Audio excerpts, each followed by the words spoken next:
Hi everyone, my name is Zhu Li. I'm the director of the conservation program here at the Paulson Institute. Biodiversity loss and climate change are existential crises for humanity. They are planetary in scale and indiscriminate in their impact. Tackling these twin crises will require cooperation between countries, particularly the most influential countries, to work together.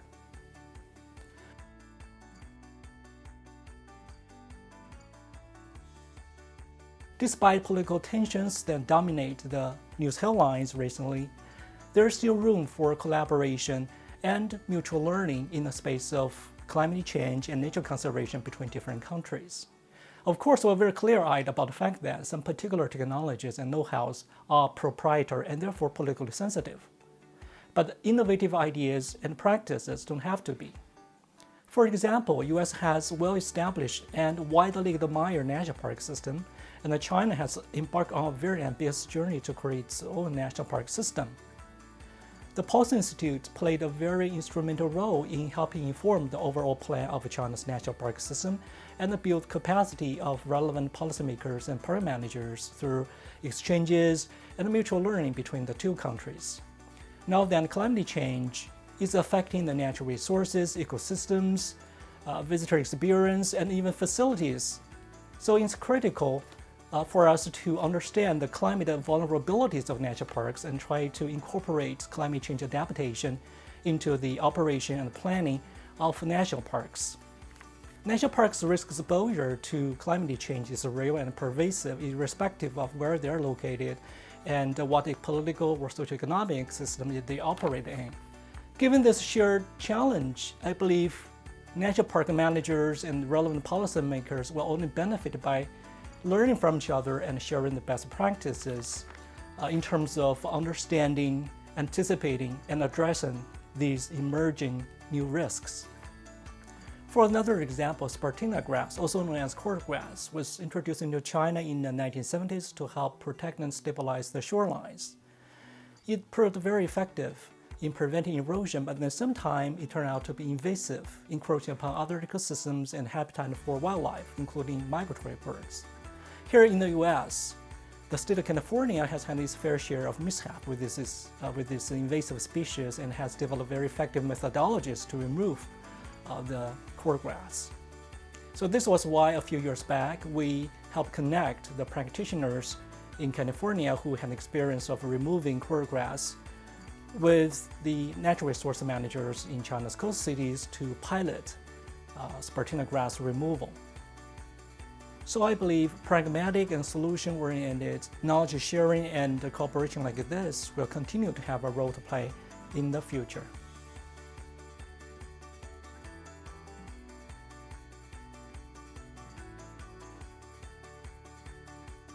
Climate change and biodiversity loss are global challenges, but their impact is often most acutely felt at local levels. Today, in many cases, we're still talking about climate change and biodiversity loss as two separate challenges, but actually they are intertwined. They are essentially the two sides of the same coin because nature conservation in the form of nature-based climate solutions can greatly enhance our climate efforts. For example, according to the Nature Conservancy and its research partners, nature-based solution can provide up to 37% of emission reduction needed by 2030 in order to keep the global temperature rise under 2 degrees centigrade. Nature-based solutions are often applicable universally, irrespective of political, economic, and social differences. While it's important to seek the synergy between climate change and biodiversity loss, it's also important to avoid pursuing climate initiatives and efforts at the expense of nature conservation. For example, some renewable energy development projects can take as much as 10 times the land needed by traditional energy projects. Some offshore wind farms can pose serious threats to migratory birds. So how we design and implement climate projects and initiatives will actually have immense implications for nature conservation. It's important that we try our best to maximize the alignment between climate efforts and nature conservation. Also, in our current climate discussion, one often underappreciated fact is that Climate change affects not only humans and our economic prosperity, but also our natural world and ecosystems, because our survival ultimately depends on a healthy environment. So strengthening ecosystems' climate resilience should be part of a broader approach to addressing the climate challenge. Therefore, I see a lot of potential opportunities for collaboration and knowledge sharing between countries in these new and important areas.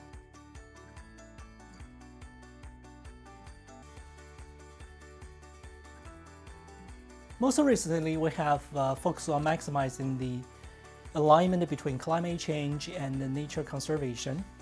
For example, China launched its national carbon market in 2021 to reduce carbon emission from its most carbon-intensive sectors.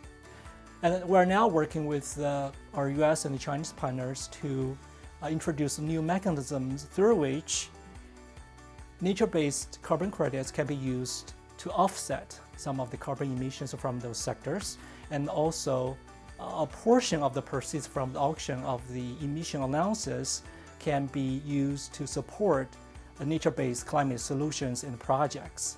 In addition, we're conducting studies with our Chinese partners to explore a new voluntary emission reduction standard system designed to also prioritize and deliver nature protection benefits and other co-benefits. A key contribution we bring to this collaboration is to distill the best practices and lessons learned from the voluntary carbon markets in US and other countries and share it with our Chinese partners to ensure that there is good alignment between this new standard and its international counterpart in terms of integrity and quality.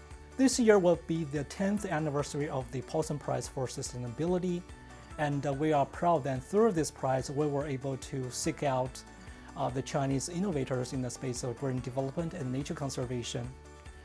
Their innovative ideas, project design, and models could potentially be inspirations for nature conservation practitioners in other parts of the world.